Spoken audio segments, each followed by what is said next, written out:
Bab 717, Kesalahan Sang Ayah. Memang, berapapun usia seorang wanita, penampilan adalah yang terpenting baginya. Mengingat bahwa Jordan telah membantu Sylvie menjadi 10 tahun lebih muda, tidaklah berlebihan untuk mengatakan bahwa dia telah memberinya kesempatan hidup baru. Dia sudah sepenuhnya berada di pihak Jordan dan tidak lagi tidak puas dengannya. Selama 3 tahun dia menikah dengan Hailey, Jordan telah melayani ibu mertuanya dengan patuh tetapi dia tetap tidak menyukainya. Jika dia tahu bahwa dia sangat menghargai penampilan, dia akan mendapatkan obat kecantikan dari keluarganya untuknya. Dia tidak perlu terlalu menderita selama 3 tahun itu. Di belakang Sylvie, Elle yang sudah mengganti namanya menjadi Jenny berjalan mendekat dan menyapa Jordan. Jordan, lama tidak bertemu. Jordan melirik Elle dan mengangguk. Ya, lama tidak bertemu. Mereka memiliki rahasia di antara mereka. Terakhir kali mereka bertemu, mereka tidur bersama di sebuah rumah besar di Korea Selatan. Jordan telah mengambil keperawanannya. Jordan selalu tergoda oleh adik ipar ini. Sosok dan wajahnya sangat memikat. Namun, pakaiannya hari ini sangat konservatif. Dia tidak mengenakan pakaian yang menonjolkan sosoknya, seperti biasanya. Pakaiannya saat ini hanya mengungkapkan sosoknya sekitar 60-70%. Sebenarnya, ini bahkan lebih baik. Di masa lalu, pakaiannya sangat terbuka sehingga terlihat sedikit vulgar. Setelah Elle menjadi selebriti, seleranya jelas membaik. Foto media sosialnya baru-baru ini adalah bidikan artistik yang tidak terlalu seksual tetapi menggoda secara halus. Dia berkata bahwa dia telah mempelajari gaya baru ini dari beberapa selebritas internet. Elle berkata dengan genit, "Jordan, sekarang kamu dan Hailey sudah menikah. Aku bisa memanggilmu kakak ipar lagi. Itu keren. Saya harap kita masih bisa mempertahankan hubungan kita sebelumnya." Kata-kata Elle agak ambigu. Di permukaan, tidak ada salahnya dia memanggilnya kakak ipar. Namun, kata-katanya, pertahankan hubungan kita sebelumnya, sedikit menarik. Apa yang dia maksud dengan itu? Hubungan seperti apa? Jika dia mengacu pada 3 tahun ketika dia menikah dengan Hailey, maka tidak ada yang tidak diinginkan. Tapi bagaimana jika dia mengacu pada waktu itu di Korea Selatan? Jika itu pria lain, mereka akan sangat tergoda oleh kata-katanya. Mereka akan merasa telah mendapatkan kesepakatan 2-1 yang baik dari pernikahan ini. Oke, Jordan tidak banyak bicara. Jordan, selamat. Semoga pernikahan Anda bahagia. Ini adalah hadiah untukmu. Harap Anda menyukainya. Drew juga berjalan mendekat dan memberi selamat padanya sambil tersenyum. Sejak Drew mengetahui status Jordan yang sebenarnya, dia cukup pintar untuk tidak memprovokasi dia lagi. Setelah itu, Rachel dan suaminya menghampiri dan memberikan ucapan selamat. Selamat, Tuan Jordan. Suatu kehormatan bagi kami untuk menghadiri pernikahan Anda. Jordan sama dinginnya dengan pasangan itu. Dia tidak punya apa-apa untuk dikatakan kepada mereka, terutama suami Rachel, Corey. Jordan terpaksa menikah lagi dengan Hailey. Itu adalah takdir yang coba dihindari Jordan beberapa kali. Tapi Corey, apa alasan dia harus memaafkan Rachel? Pada saat ini, ayah Hailey, Benedictus, berkata, "Mengapa kalian semua mencoba menjilatnya? Tidak bisakah Anda mengatakan bahwa dia tidak ingin berbicara dengan salah satu dari Anda? Tapi kamu masih berusaha untuk menggodanya. Apa kau tidak punya malu? Jordan, apa yang luar biasa tentangmu? Mengapa kamu begitu bangga? Putriku akan menikah denganmu. Kamu bocah, kamu belum menyapa mertuamu. Anda bahkan tidak keluar untuk menyambut kami. Jika kamu benar-benar mampu, apakah kamu akan kembali dan menikahi Hailey kami? Keluarga Stelle sudah tamat, namun Anda masih berani mengudara di depan kami. Bodoh murahan." Wajah Benedictus merah dan dia berbau alkohol. Terlihat jelas bahwa dia sedang mabuk. Hailey buru-buru berkata, "Ayah, jangan bicara omong kosong. Keluarga Stelles belum selesai. Mereka masih punya banyak uang." Benedictus membalas, "Apa gunanya punya uang saja? Kekuasaan adalah real deal. Anda tidak memiliki hak untuk berbicara. Tidak peduli berapa banyak uang yang Anda miliki, itu bukan milik Anda. Itu akan diambil cepat atau lambat." Takut Jordan akan marah, Hailey pergi ke sisinya dan membujuknya. "Hubi, ayahku minum terlalu banyak. Jangan marah." Jordan memang sangat kesal. Memang benar keluarga Stelles berada dalam kesulitan sekarang, tapi keluarga Camden tidak berhak mengejek mereka. Mereka hanyalah keluarga kelas 3 dari Orlando. Jordan berjalan ke Benedictus. Kamu mengklaim bahwa aku sombong dan mengabaikanmu.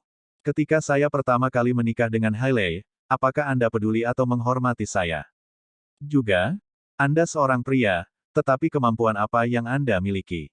Anda kalah dari kakak laki-laki Anda. Anda gagal memperjuangkan warisan, jadi Anda meletakkan tanggung jawab menyelamatkan keluarga Anda pada putri Anda.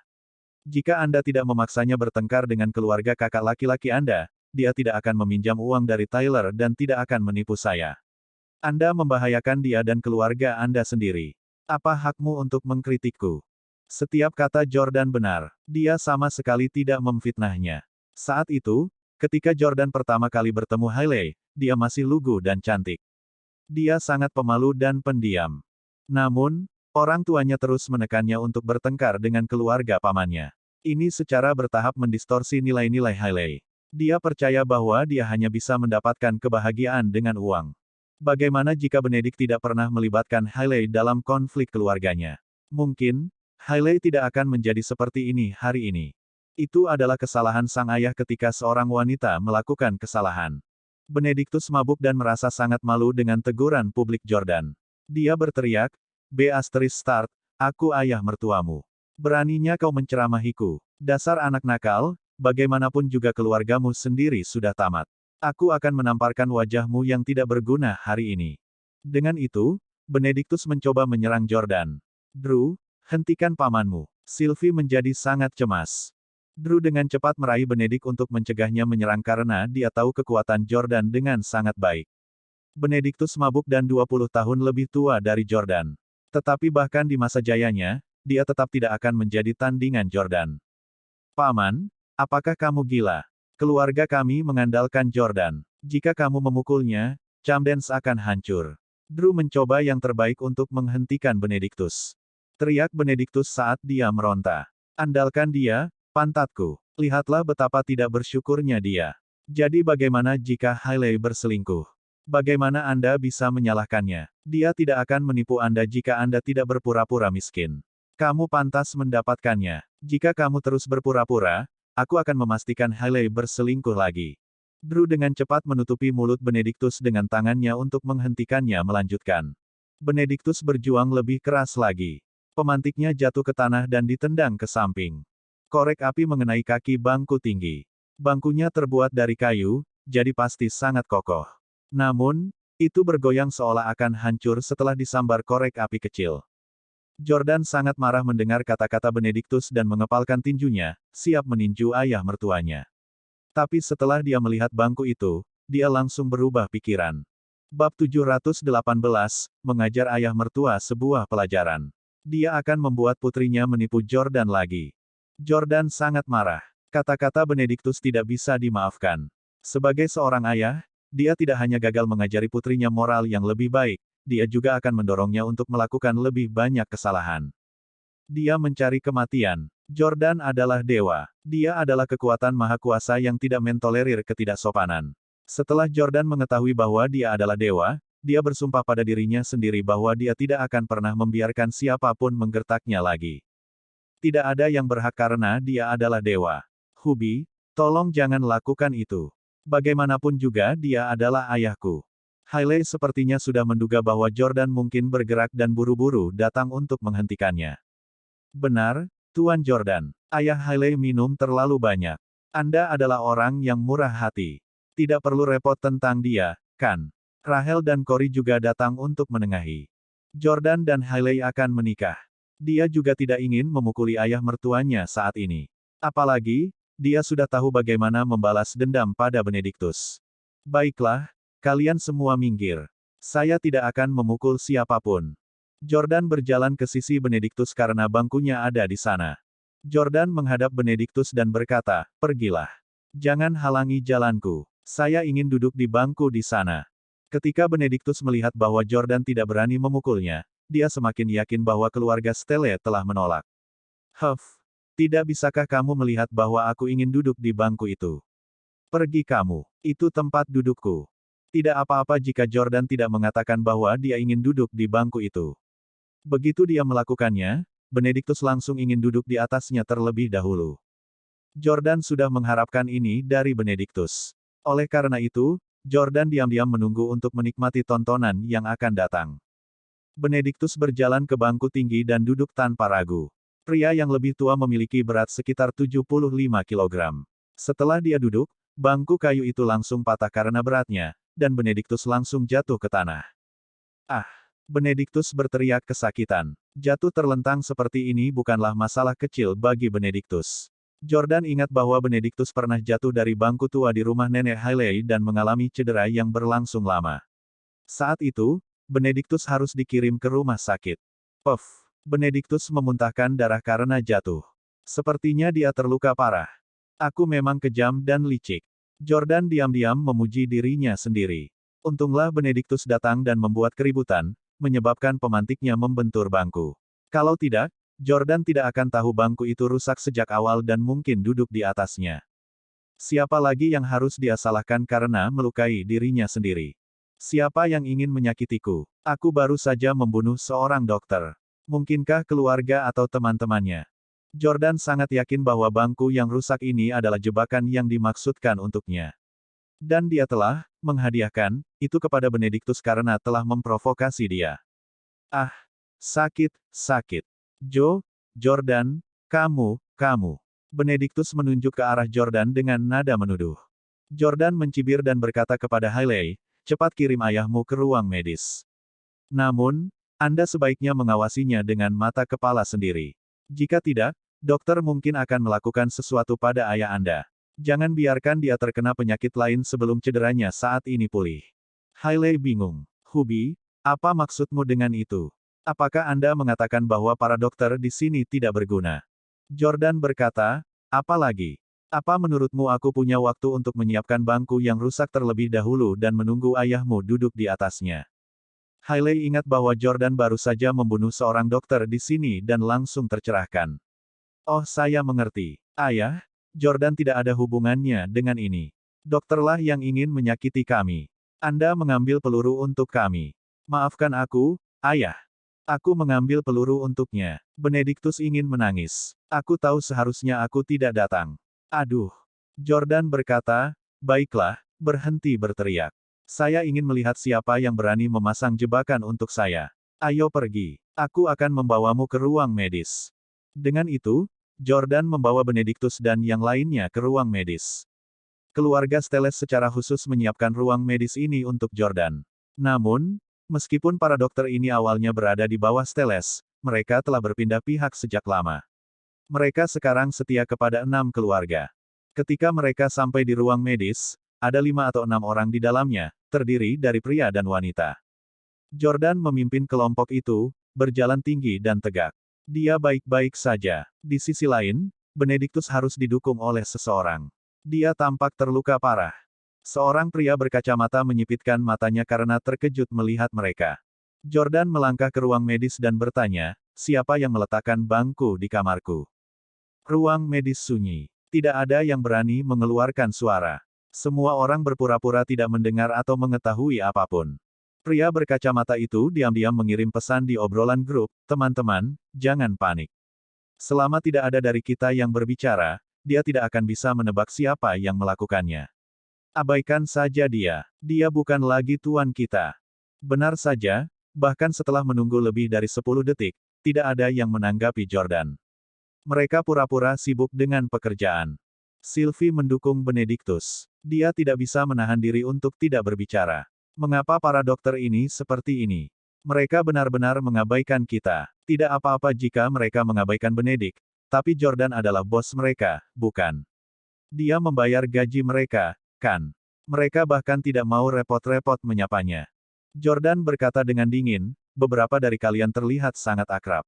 Aku pasti pernah bertemu denganmu sebelumnya. Anda pasti sudah lama berada di bawah keluarga Stele. Stele telah baik kepada Anda di masa lalu, tetapi saya tidak akan menyebutkannya lagi. Ini tidak ada artinya karena manusia hanya peduli pada saat ini. Sekarang Stele telah jatuh, Anda memandang rendah kami dan memilih untuk mengikuti 6 keluarga. Namun demikian, itu adalah pilihan Anda dan saya tidak punya apa-apa untuk dikatakan tentang itu. Tapi sekarang kamu telah membuat jebakan yang hina untukku dan memprovokasiku. Jangan berpikir bahwa semuanya akan baik-baik saja hanya karena kamu tetap diam. Bahkan jika Anda tidak mengatakan apa-apa, saya akan tahu siapa yang melakukannya.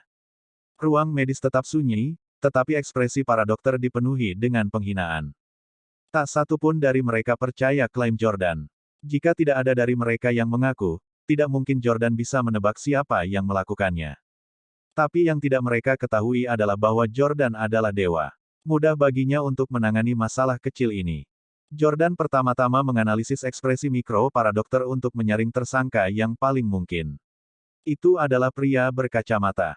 Setelah itu, Jordan fokus untuk mendapatkan visi. Ledakan. Sebuah gambar melintas di benak Jordan. Itu adalah gambar Jordan memukul pria berkacamata, yang memohon belas kasihan. Maaf, saya salah. Aku tidak akan berani melakukan ini lagi. Huff, jadi ini kamu. Setelah Jordan memastikan bahwa pria berkacamata itu adalah pelakunya, dia tidak repot-repot bertanya lagi. Dia tidak memberinya kesempatan untuk menjelaskan dirinya sendiri dan langsung memukulnya. Bang! Jordan menghancurkan kacamata pria itu dengan pukulan. Dokter berkacamata itu terkejut. Bagaimana Jordan tahu itu dia? Para dokter lain juga terkejut. Tebakan Jordan terlalu akurat. Bab 719, tiga keluarga rahasia menghadiri pernikahan. Setelah dokter berkacamata itu dipukul, dia buru-buru berteriak, Jordan, kamu salah memukul orang. Apa yang membuatmu berpikir bahwa aku melakukannya? Anda bahkan tidak menginterogasi saya. Juga, apa hakmu untuk memukulku? Aku tidak lagi di bawah Steles. Saya di bawah 6 keluarga. Kamu berani memukulku? Apakah kamu tidak takut 6 keluarga akan berurusan denganmu? Dokter berkacamata ini sama dengan yang dibunuh Jordan. Dia sudah beralih sisi ke 6 keluarga. Kakek Jordan baru meninggal selama 2 minggu, tetapi bawahan lama keluarga Stele ini semuanya telah berpindah pihak. Atau mungkin, mereka yang menolak sujud kepada ke-6 keluarga tersebut sudah masuk daftar hitam seperti Jami atau bahkan dibunuh. Jordan sangat marah. Apakah saya akan takut pada 6 keluarga? Tidak apa-apa jika dokter tidak menyebutkan ke-6 keluarga itu, tetapi penyebutannya membuat Jordan semakin marah. Dia memukul pria itu lebih keras lagi. Bang! Bang! Jordan melakukan 2 pukulan lagi, menyebabkan dokter semakin kesakitan. Dia memuntahkan darah. Dokter berkacamata itu berlutut di tanah dan menatap Jordan, masih belum yakin. Kenapa? Menurutmu kenapa aku pelakunya? Secara alami Jordan tidak perlu memberitahu dokter bahwa dia memiliki kemampuan untuk melihat ke masa depan. Jordan berkata dengan galak, saya tidak perlu memastikan apakah Anda pelakunya atau bukan. Aku hanya perlu mengalahkan kalian semua satu per satu. Salah satu dari kalian pasti pelakunya. Mendengar kata-kata Jordan, para dokter lain di ruangan itu tidak bisa duduk diam lagi. Seorang dokter wanita buru-buru berdiri dan berkata, Tuan Jordan, kau benar. Dia melakukannya. Kami tidak ada hubungannya dengan itu. Dokter laki-laki lain juga berdiri. Ya, dia satu-satunya yang ingin menyakitimu. Dokter yang kamu bunuh sebelumnya adalah teman baiknya dan dia ingin membalaskan dendamnya. Dia ingin Anda jatuh dari bangku dan melukai diri Anda sendiri, dan kemudian lebih merugikan Anda ketika Anda datang ke sini untuk perawatan. Bos, tebakanmu benar. Tidak perlu memukul kami semua. Para dokter ini jelas takut pada Jordan. Beberapa orang mungkin mengira Jordan koma selama setengah bulan dan seharusnya sangat lemah sekarang. Tidak ada yang perlu ditakuti. Namun, para dokter tersebut telah merawat Jordan setiap hari selama 2 minggu itu. Mereka telah menyuntikkan segala jenis obat mahal dan tonik penambah kesehatan ke dalam tubuhnya. Dia bahkan lebih kuat daripada jika dia makan makanan biasa setiap hari. Kamu mengkhianatiku. Dokter pria berkacamata itu tahu bahwa dia telah diekspos dan buru-buru memohon belas kasihan.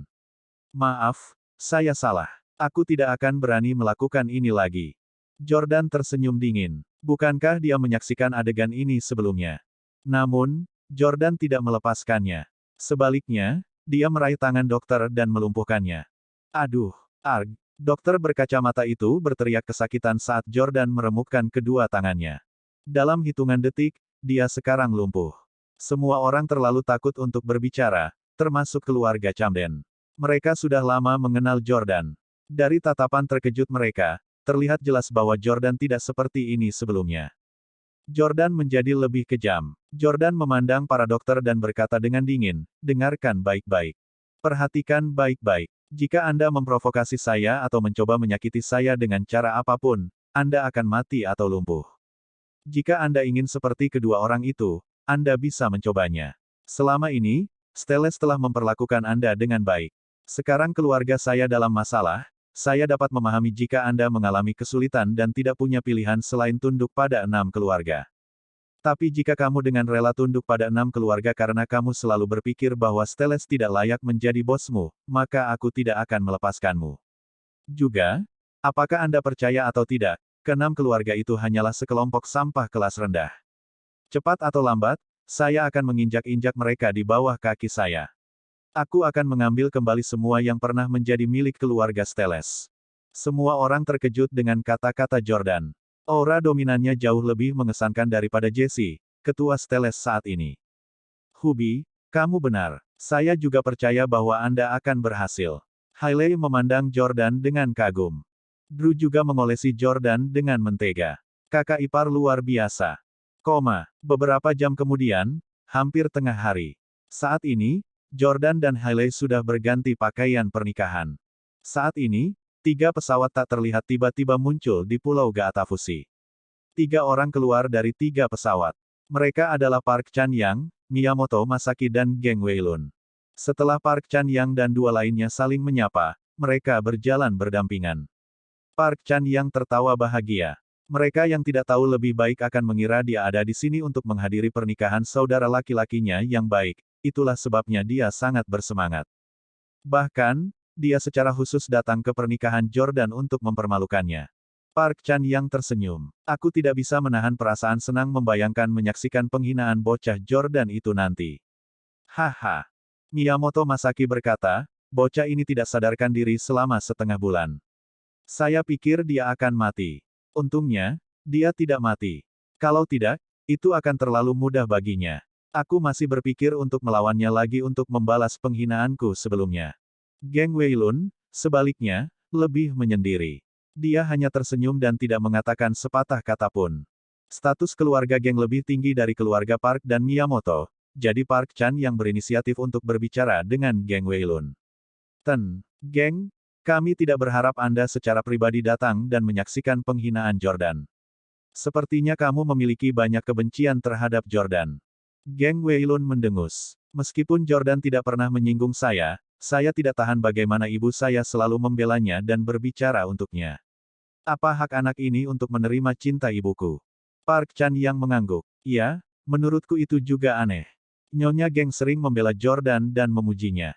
Mungkinkah dia menyukai Jordan? Menurut Park Chan-yang, Jordan cukup tampan. Itu normal baginya untuk bisa menangkap kemewahan seorang wanita parubaya. Namun, Geng Weilun tersinggung dengan komentarnya. Dia meraih kemeja Park Chan-yang dengan kedua tangan dan berteriak dengan marah, "Bastard, omong kosong apa yang kamu semburkan? Apakah ibuku suka sampah seperti Jordan? Apa kau mencoba menghinaku?" Miyamoto Masaki dengan cepat memisahkan mereka dan mencoba menengahi.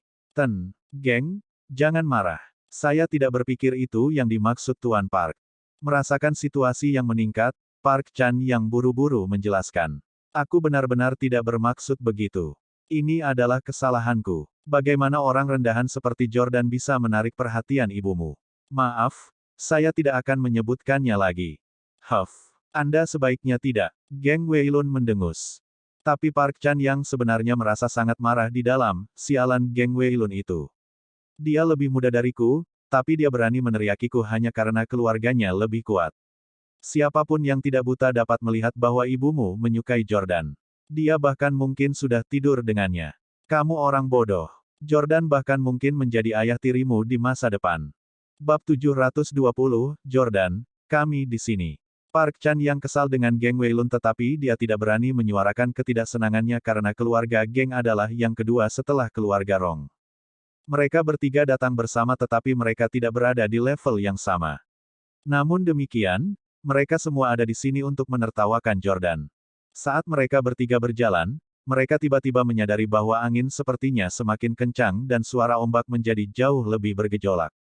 Melihat hal ini, Miyamoto Masaki mengganti topik pembicaraan untuk meredakan kecanggungan.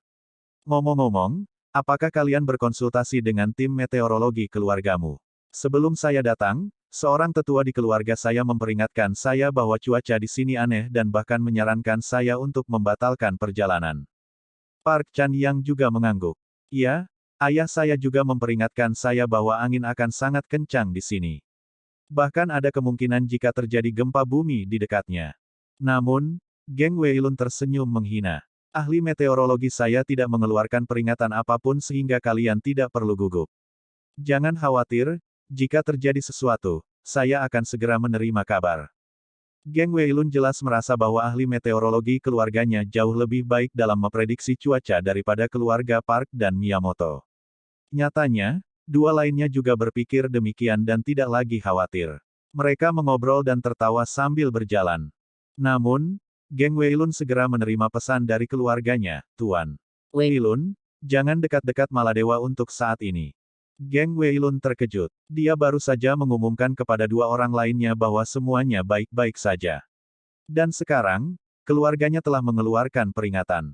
Namun, Geng Weilun sama sekali mengabaikan pesan tersebut dan tidak memberitahu Park Chan-yang dan Miyamoto Masaki. Dengan kemampuan mereka, meski menghadapi cuaca buruk, itu seharusnya tidak mempengaruhi perjalanan mereka sama sekali. Segera, mereka bertiga tiba di kamar Hailey. Saat ini, Hailey sedang merias wajah sementara Jordan berada di ruangan lain. Hehe, pengantinnya sangat cantik. Dengan tangan di saku, Park Chan-yang melirik bayangan Hailey di cermin. Hailey mengenakan gaun pengantin putih berpotongan rendah. Sosoknya yang luar biasa membuatnya tidak mungkin untuk mengatakan bahwa dia pernah melahirkan sebelumnya. Miyamoto Masaki juga ngiler saat melihat Hailey. Ketika Hailey melihat mereka bertiga, dia segera berdiri dan membungkuk sedikit. Dia tahu bahwa ketiga pria ini berstatus sangat tinggi. Park Chan-yang tersenyum. Hailey, apakah kamu masih ingat apa yang aku katakan terakhir kali? Sebelumnya, Park Chan-yang telah menginstruksikan Hailey untuk mengatakan, Tyler, aku mencintaimu, saat mengucapkan sumpah pernikahannya ke Jordan. Itu dimaksudkan untuk membuat marah dan memprovokasi Jordan, untuk mempermalukannya di pernikahannya sendiri. Hailey menggigit bibirnya dan mengangguk. Aku ingat. Park Chan-yang tersenyum. Sangat bagus. Di mana petugas pernikahan? Panggil dia agar kalian berdua bisa berkoordinasi untuk menemukan kesempatan yang cocok untuk mengatakan ini. Segera setelah itu, petugas pernikahan masuk dan Park Chan-yang bertanya kepadanya tentang prosedur pernikahan. Pejabat itu berkata, saat pasangan itu bertukar cincin, mereka saling melafalkan sumpah pernikahan mereka. Saya akan membimbing mereka. Misalnya, saya akan mengatakan kepada mempelai wanita, Miss Hailey Camden, tolong ulangi setelah saya, dengan cincin ini, saya menikah. Dalam sakit dan sehat, dalam kemiskinan atau kekayaan, sampai maut memisahkan kita. Aku akan mencintaimu dan melindungimu. Aku akan menjadi istrimu yang setia. Park Chan-yang menyela. Di sini. Tepat setelah mengatakan, aku akan menjadi istrimu yang setia, Hailey, kamu harus mengatakan, Tyler, aku mencintaimu. Apakah kamu mendengarku? Hailey membenci Park Chan-yang sampai mati. Ini adalah sumpah pernikahan yang romantis dan dia yakin Jordan akan sangat tersentuh setelah mendengarnya. Dia bahkan mungkin memaafkannya saat itu juga. Tapi Park Chan-yang memaksanya menyebutkan nama yang salah untuk mempermalukan Jordan. Ini seperti dua orang berhubungan seks dan salah satunya memanggil nama orang lain. Itu terlalu kejam. Miyamoto Masaki bertepuk tangan dan bersorak. Haha, Tuan Park, langkah ini luar biasa. Saya tidak sabar melihat Jordan dipermalukan oleh istri barunya. Geng Weilun juga tersenyum. Ini pasti pernikahan paling menarik di dunia. Namun, Park Chan-yang, berdasarkan pemahaman saya tentang Jordan, jika Hailey mempermalukannya seperti ini di depan semua orang, dia akan sangat marah hingga memukulnya. Apakah Anda tidak akan menyakiti pengantin cantik ini? Haha. Ketika Hailey mendengar ini, dia buru-buru berkata, benar, Tuan Park. Tolong, jangan membuatku mengatakan itu. Saya tidur dengan Tyler dan Jordan melihatnya dengan matanya sendiri. Jordan sangat marah bahkan dia mengebiri Tyler. Jika saya menyebut nama Tyler, dia pasti akan menghajar saya sampai mati. Jordan sangat kuat sehingga hanya satu tamparan darinya dan saya akan cacat. Namun, Park Chan-yang tidak peduli dengan permintaan Hailey. Jangan khawatir, Jordan sekarang adalah anjing kita. Dengan kita di sekitar, apakah kita akan membiarkan anjing kita menggigit orang? Jika dia berani mengganggu pernikahan ini, aku akan memberinya pelajaran. Saat ini, Miyamoto Masaki sedang menilai Hailey, yang memiliki sosok dan wajah yang luar biasa. Dia tidak bisa menahan diri untuk berbisik kepada Park Chan-yang, Tuan. Park, jalan kecil itu, Hailey, benar-benar menggoda. Apalagi saat dia mengenakan gaun pengantin, dia sangat cantik sehingga tidak ada yang bisa menandinginya. Masih ada waktu sebelum pernikahan. Mengapa kita tidak meminta penata rias untuk meninggalkan ruangan ini? Kita bertiga bisa mencicipi Hailey dulu, oke. Namun, Park Chan yang menolak saran ini dengan suara rendah. Miyamoto, kenapa kamu terburu-buru?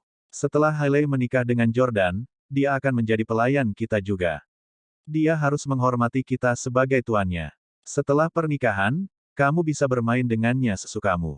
Geng Weilun memiliki pemikiran yang sama. Dia tidak semesum Miyamoto Masaki yang ingin melakukan hal seperti ini pada Hailey hanya 1 jam sebelum pernikahannya. Ayo, bukankah kita harus pergi ke kamar sebelah dan memeriksa pengantin pria juga? Kata Geng Weilun. Park Chan yang tersenyum. Tentu saja kita harus. Haha. Dengan itu, mereka bertiga menyombongkan diri di sebelah. Park Chan yang bahkan dengan arogan mendobrak pintu hingga terbuka. Jordan, kami di sini untuk menghadiri pernikahanmu. Park Chan yang menyatakan. Saat Jordan melihat Park Chan yang dan Miyamoto Masaki, dia merasakan dorongan untuk membunuh mereka. Kedua bajingan ini sedang mengejar bawahan Jami dan Jordan, serta Zephyr Tree-nya. Begitu Jordan menemukan peluang yang cocok, dia pasti tidak akan membiarkan salah satu dari mereka hidup. Bang! Park Chan yang melempar sebuah kotak. Ini adalah hadiah pernikahan dari Lota. Dia meminta saya untuk mengirimkan ini kepada Anda karena dia tidak akan datang. Anda tidak sadarkan diri selama setengah bulan dan saya pikir Anda akan mati. Untungnya, Anda baik-baik saja. Kalau tidak, Anda tidak akan bisa melihat saya dan Lota menikah. Haha. Jordan mengambil hadiah itu dan bertanya, apa yang kamu katakan? Anda dan Lota telah menikah. Apakah kamu sedang bermimpi? Apakah Lota menyukaimu? Bab 717